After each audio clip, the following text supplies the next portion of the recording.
everyone, and welcome back to Trend Hunter's webinar series. Happy 2025.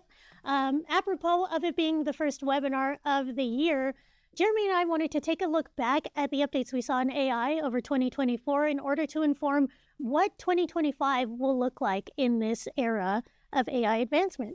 And we're going to mix it up a little today. We've got some of the keynote content, stories, examples that you might have seen if you've tuned into any of our AI webinars. How we're going to do it is I'm going to go through a couple little bursts of points, and then we're going to discuss what's changed, what's new, how relevant is whatever it is we're talking about. So just as a quick little recap, Trend Hunter has been an AI company for a pretty long time, 20 years in the game of automation, 10 years in the game of AI, and we've used a combination of AI and humans to deliver our product. But while that's allowed us to be very efficient, usually AI was something done in the tech room by our engineers. What we realized in this whole journey that was different starting in about January 2023 was that AI suddenly became much more accessible, ChatGPT 3.5, etc. And how we thought about that accessibility is that AI went from being something conceptual and accessible, something done in your engineer room, to something that anyone in the company could do. So 2 years ago, almost today, we sort of internalized that the real change is that you don't need to be a developer to innovate with AI anymore. And so we forced our team to go to half a day week of AI. But I'm in sales, I have quotas. Cool, you get half a day week of AI. But we're not, people won't get invoiced if we have to spend half a day on AI. Cool, you get half a day of AI. And through the journey, while there was probably in the first session or two that worry about buy-in, once we got going, the wins just started piling up. We ended up putting about 13,000 FTE hours into a couple hundred tools. Every department saw the wins, loved it, started really motoring. People were more energized by their job than ever. And while there may have been fumbling or mistakes, like with anything new, we did more than double our revenue per person. The team felt motivated. We are feeling like we're slaying and hungry. We actually got acquired by the McClatchy Media Company along the journey because they loved our AI so much they wanted to plug us into their system. We launched Trend Hunter GPT, Survey Fast, all sorts of cool new tools. So that was our last couple years. But now that we're seeing the new tools in 2025, let's turn that into a discussion. How are you feeling the vibe 2 years into this full company journey and where we're at relative to the tools you're seeing? Like where do you think we're at for 2025 as a company, but also just generally people out there in the universe? Sure, yeah. I mean, I know you have an answer. I would say that my answer for this is likely similar to yours in that we've at Trend Hunter, and I think, all the clients that we work with for our AI masterclasses and even the work we're doing at McClatchy as well, found our stride. I think one of the biggest kind of breakthroughs that we saw with clients we've worked on AI with, and I'm sure you'll talk about this later, is the realization that when we're solving for how to use AI, we're not solving tech issues, we're solving business problems. And now that both us at Trend Hunter and, I think the world at large has figured out that that is the case, I find that that direction has made it so that we have lots of momentum and we're in a kind of discovery period. Now, one thing that I think that introduces is that idea that we've already done a certain amount of work when it comes to integrating AI, so we're good for now. And that is something that I find we currently have to push through, even on our own teams, not to become complacent in the work that we're happy we've done so far with this technology, but to continue on top of it. Yeah. I think when you start your AI journey, there's this burst, oh, look what ChatGPT can do, and a few tools that are like the killer tools that get implemented. But most people don't realize how much has changed even in the last month. All the new video tools that were launched in December, ChatGPT o1, which was launched in December, which changes the IQ from about 85 on ChatGPT 4 to 125. That's a dramatic difference. So there's a whole new year ahead of us. So the last part, though, I did want to note is that we've been a part of a lot of client meetings, which is probably different from some of our earlier content, which was much more about us to, where we're at now.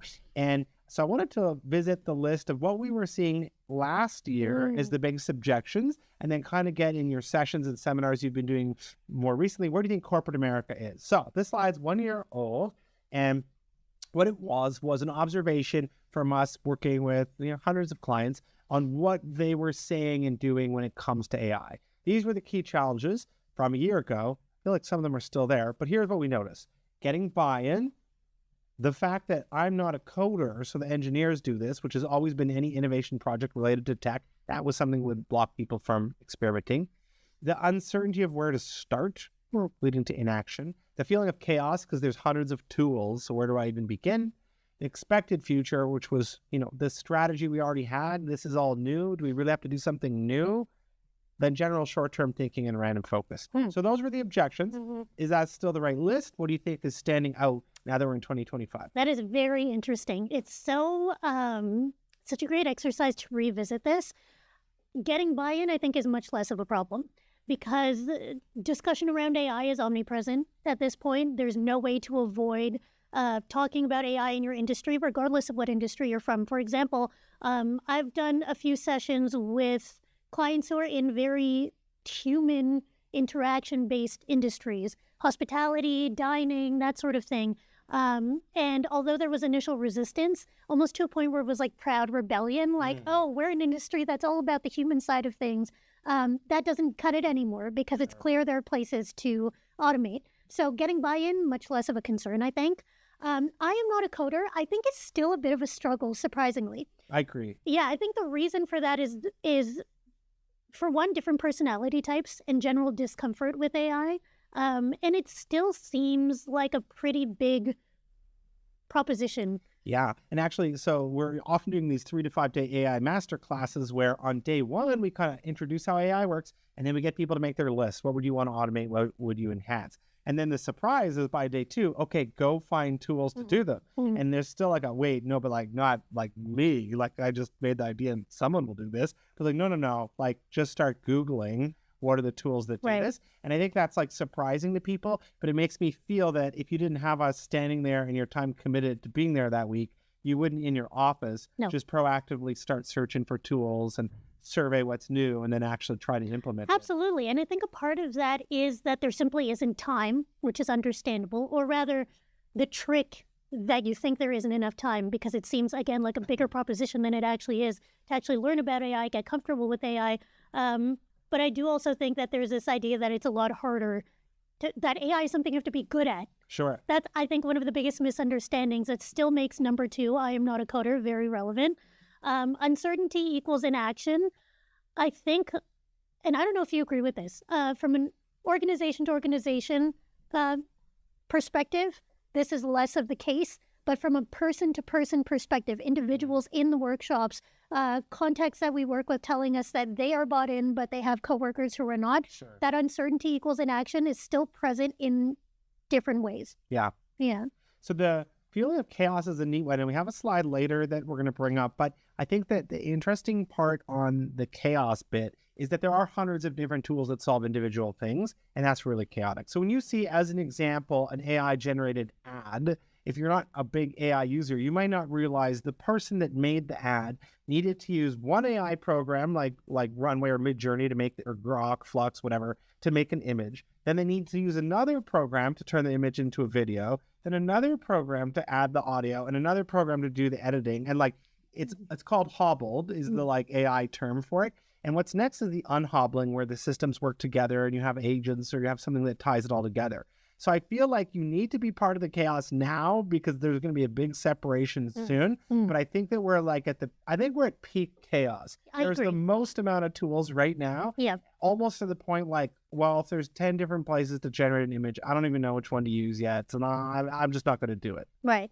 I love the term hobbling because I feel like it's almost an automatopoeia. It sounds like how it feels to have to use so many different tools. It sounds like, you're clunking around, and that is how I feel when I have to do exactly what you're describing.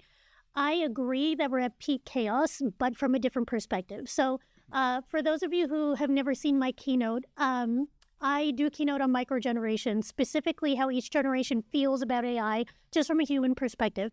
And I agree that we're at the peak of chaos and that we're about to sort into a phase of more clarity. But whereas Jeremy's talking about from the tools perspective, from the usability perspective, I'm speaking from the kind of consumer psychology around AI.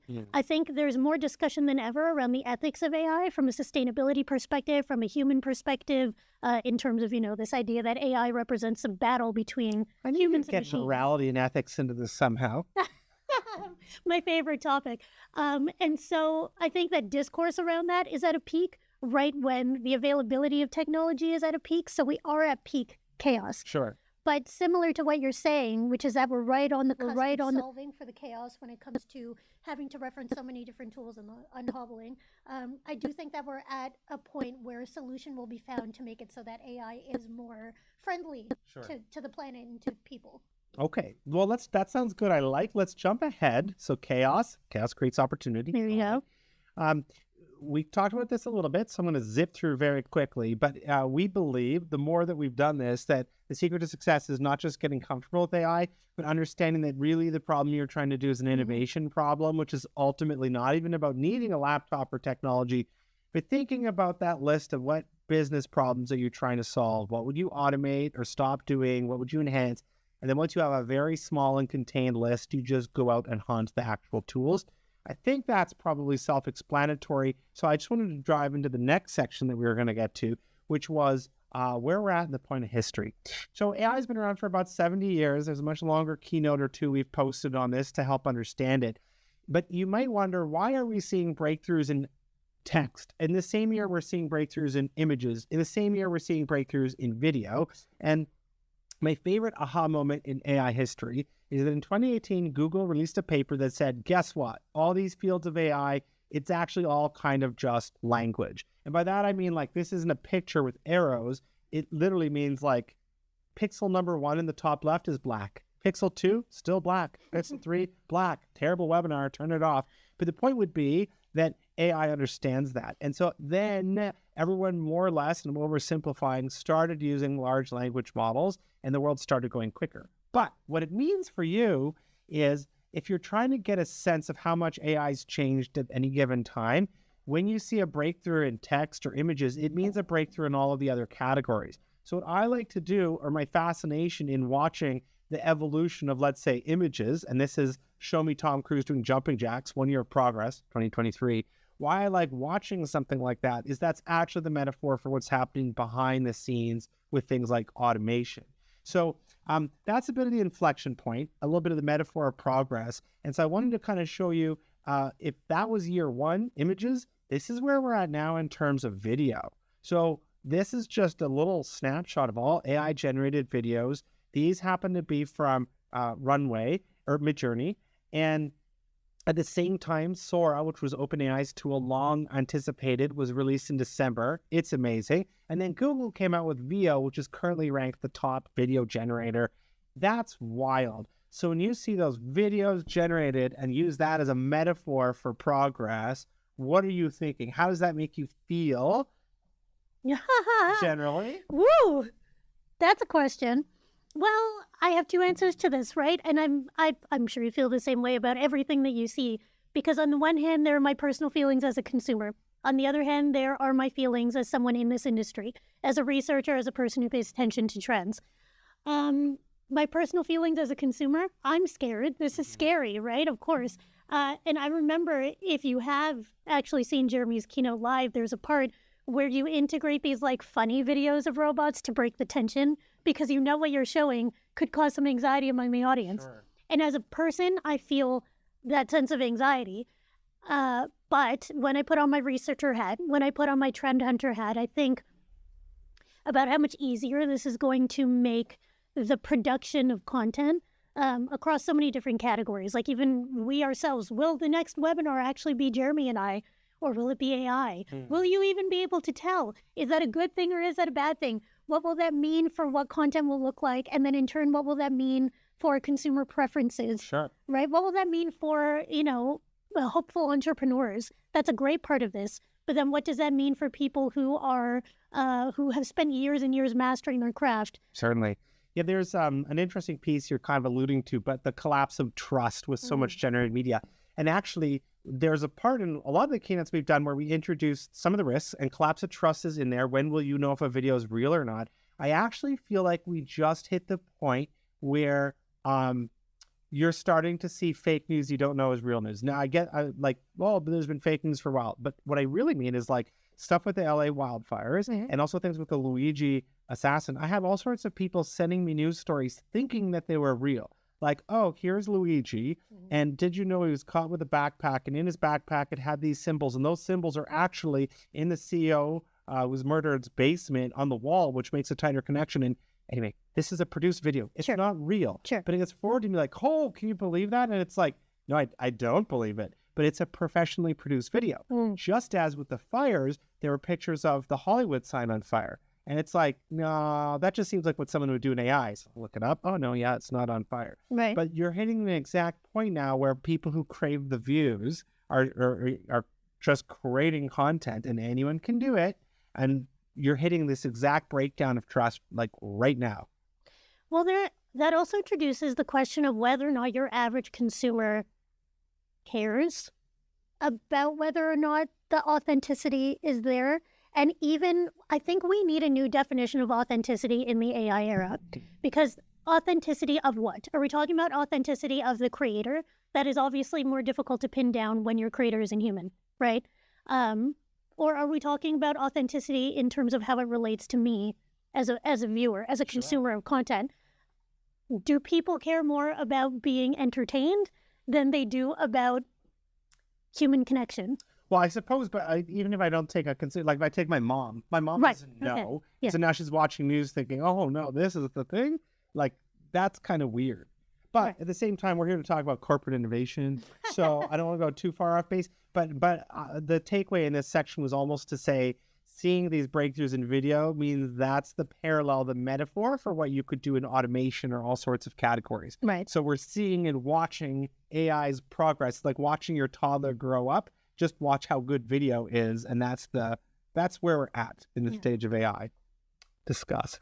Okay, so where we're at and what's next. This is a cartoon that it actually comes from a 2015 article on waitbutwhy.com. That's one of the best explainers of AI and the future and where we're headed.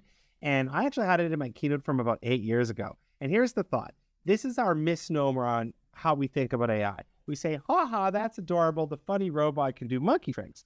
And we don't realize that one day the robot reaches the IQ of a dumb human, and then very, very, very shortly thereafter, it reaches the level of Einstein, but it doesn't stop working, and so things take off in a way that we're not prepared for. Now, why I brought that cartoon back is that the IQ results of all of the different models in November were generally hovering around 80 to 90 IQ, below average, dumb human in the sort of waitbutwhy.com article explainer. And then in December, O1 was launched. And O1 adds a reasoning engine to ChatGPT. Unless you're paying money for your subscription and actively have selected O1, you're probably not using it yet. But it takes the IQ from 90 to 120. I've been playing a lot with it. It's wild. A way to simplify it in your head is to imagine it asks the question 10,000 times, thinks about what's reasonable, and then picks it, which kind of eliminates hallucination.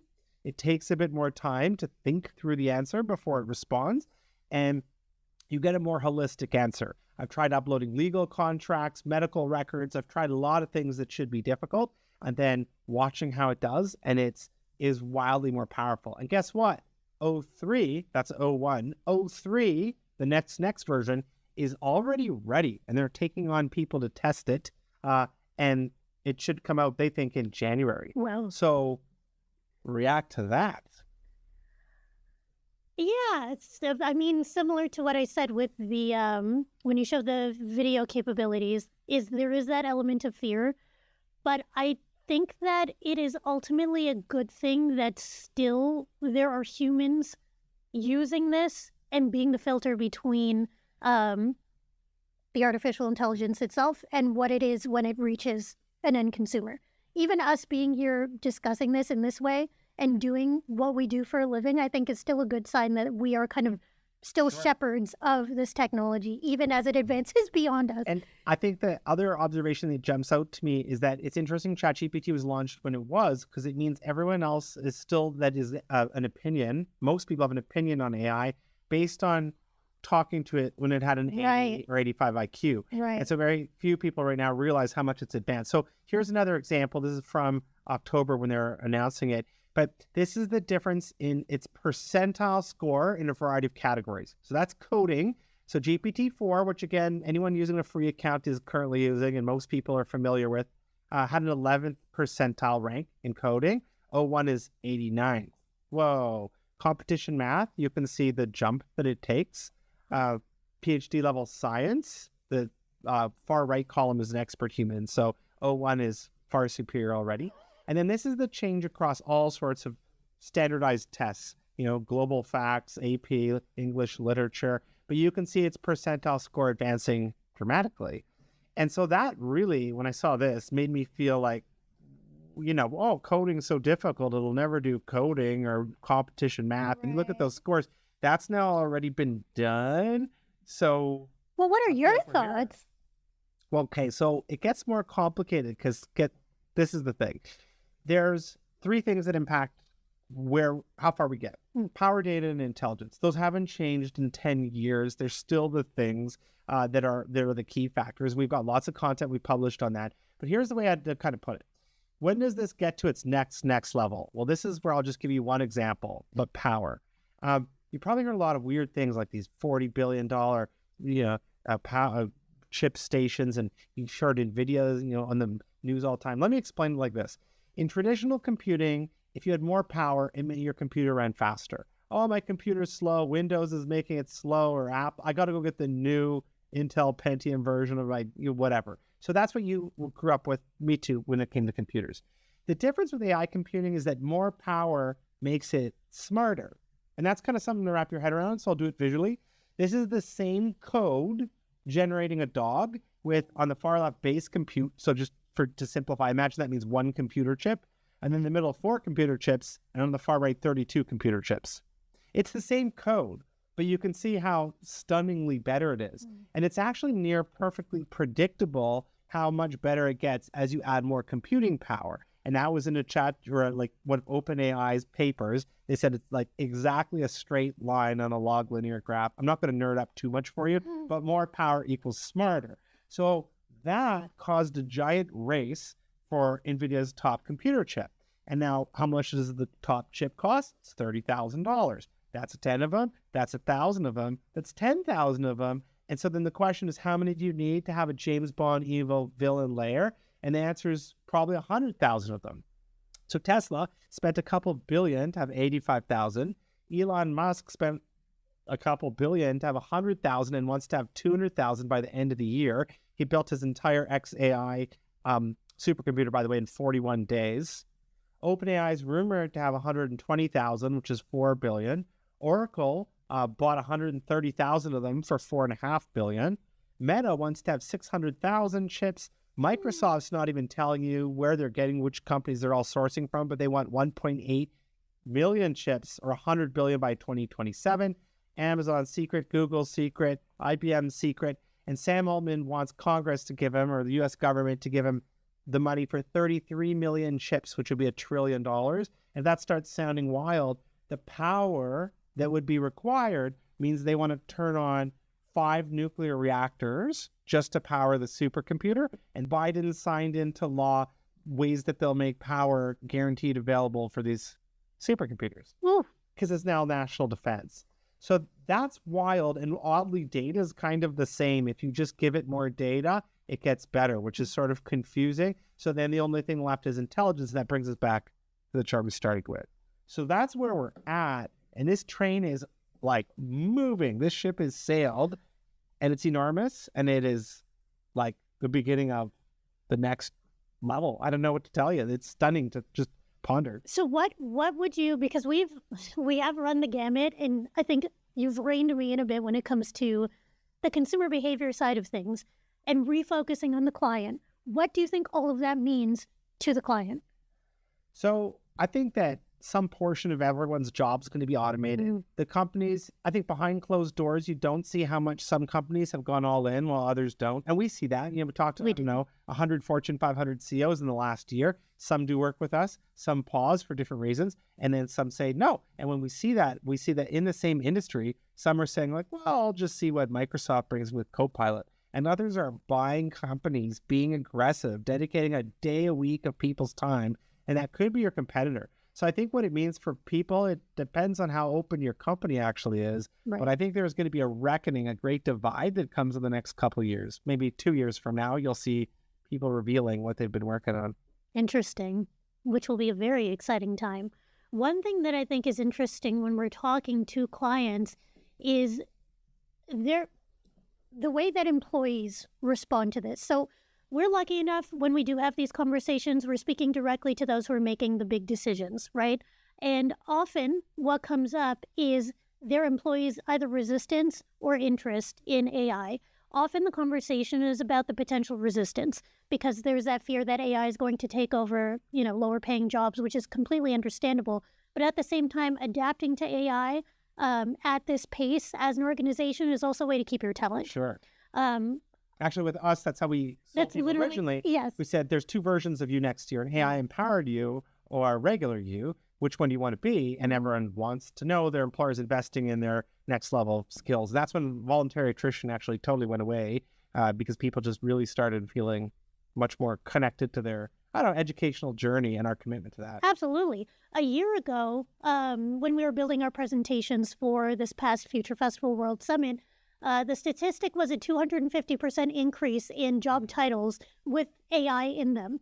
And so you're either going to be the company that's hiring this AI talent or you're going to be the company losing your AI talent because you didn't adapt fast enough. And interestingly, that doesn't mean the person does AI now. Yep. So who on your team do you think is most likely and ambitious to want to do AI? So if I take, there's a person on our company that is a salesperson and he really, really, really loves AI. And so we empowered him and he started driving our AI council and he's always scoping AI tools, but he didn't do a technical degree. That's not his background. He just happens to be the keenest, most enthusiastic in his particular department. And I think there's someone like that in actually almost every workshop we've done. Right. When people see who are the 50 people come together for the AI masterclass. It's your accountant. And it could be your but accountant. It could be the most ambitious accountant on the team. Exactly. And they're excited. Yeah. That I love that as a direct kind of a direct rebuttal to, but I'm not a coder. Because even if it isn't you, that doesn't mean it's going to be a coder. It's just going to be the person who's audacious enough and interested enough and comfortable enough to be bad at something just because they are interested in it. Like the trade-off of wanting to be a part of this new movement that's happening with AI is that you might not really understand it at first, but you're willing to learn. That's the right attitude to have. And we often use the trend hunter examples, but at McClatchy, the giant media empire that we're now part of, after our AI masterclass, they got the journalists to sort of drive some of the agenda on their own, and they made an AI fellowship where they would share ideas and pick the people who had ideas that were interesting and worth pursuing, and then they gave them a day a week of time for a couple months. And it was getting a little too secretive to tell you what some of the ideas were, but just watching these people that didn't have a technical background, they were journalists, pursue what was their passion to help them do research better. It was wild to see how much progress they got when someone just let them have a day a week of time to pursue what they were interested in trying to solve. In working with the editors and the reporters at McClatchy, I am often reminded of that tweet that went viral that was basically AI has the people who make AI, really in context here is what she means, but the people who make AI have it wrong. I don't want AI to make art so I can do my laundry. I want AI to do my laundry so I can make art. And that's the attitude that these reporters and these editors have, as well as the reporters and editors at Trend Hunter as well, was sort of, I like writing. I like the creative side of it. I don't like, this part of it. You made me, at Future Festival Dubai, our event there was one of those robotic espresso makers, which is the big robotic arm. Right. And then I saw this lady like meticulously cleaning it on all angles. And I just thought, oh no, the barista now needs a cleaner. Yeah. But we took the coolest part of the role and didn't automate the right part. Good coffee though? Yeah, great coffee. Right, so then just talking about this inflection point more, we have another framework that you might like, and it is the 5 stages of the inflection point. We're plotting this and calling it a 5-year inflection point and noting that 2025 is smack dab in the middle. So if you're late to the game, we believe the first 2 years of the inflection point, first 2 phases have already happened. And here's our framework. It does line up pretty nicely to OpenAI's belief on the 5 phases that we'll go through in the inflection point, but here's what they are. So we start off with chatbots and very specific tools. That was 2023. But then we get to all sorts of solutions in the chaos that was last year, the hobbled tools to make that video. To use our example, you need a video and an image generator and all this stuff.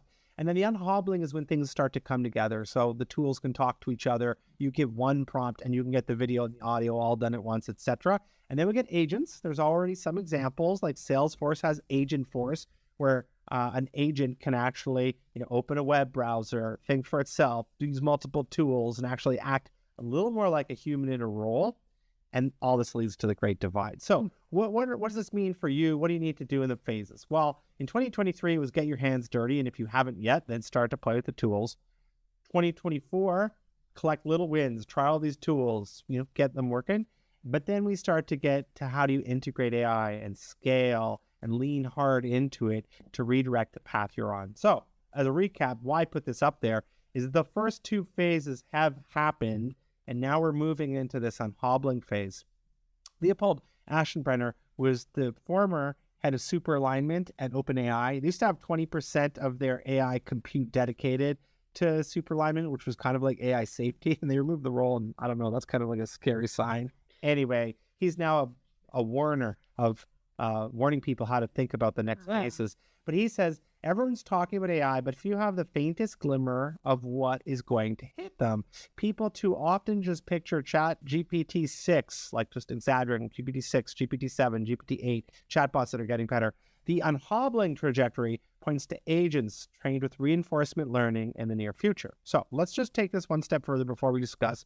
If we imagine that unhobbling leading to more agent-like interactions with the machine, Eric Schmidt, the Google co-founder, says, in the next few years, an agent means you could generate thousands of steps of chain of thought. Do this, do this, do this, do this, do this. Or, to make it more clear, he said, if for some reason you don't like Google, you say, build me a Google competitor, search the whole web, build a UI, make good copy, add some interesting use of generative AI, do it in 30 seconds and see if it works.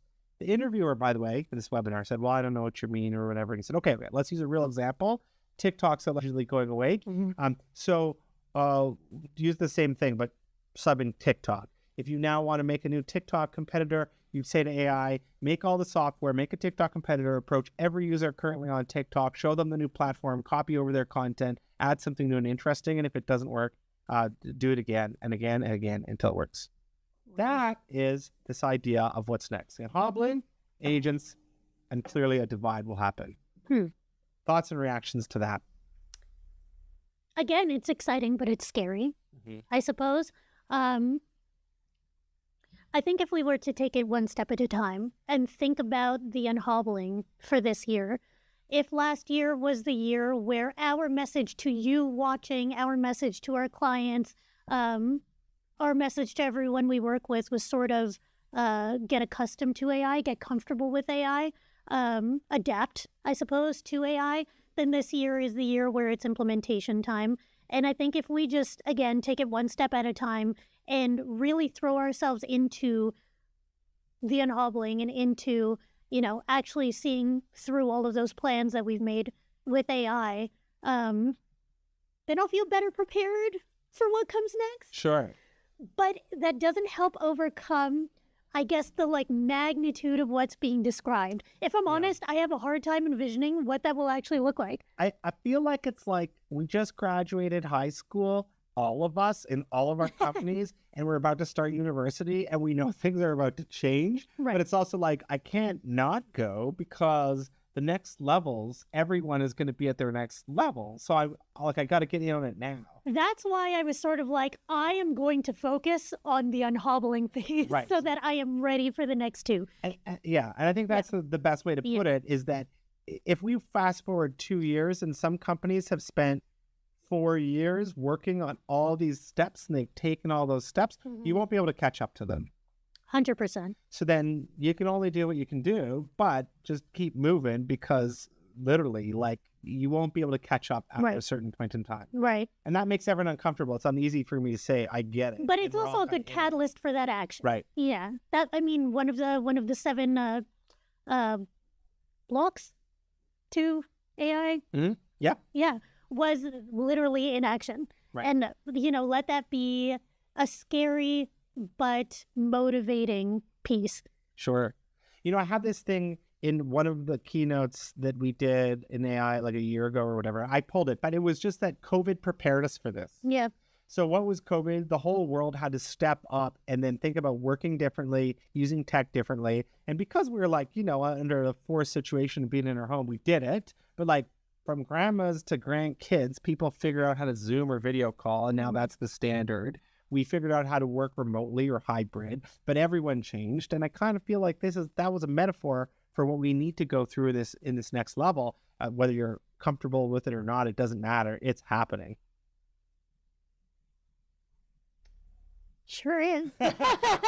Okay, so with that said, this does bring us to the end. We maybe made you a little uncomfortable, but shoot us your questions as we think about how to navigate what's next. We talked a little bit today about why now, what's next, and how to win. And if you remember only one thing, I would say that it's not simply about getting your hands dirty with AI savviness, but also innovation strategy and really trying to think about what business problem it is that you wish to solve in this bold new world.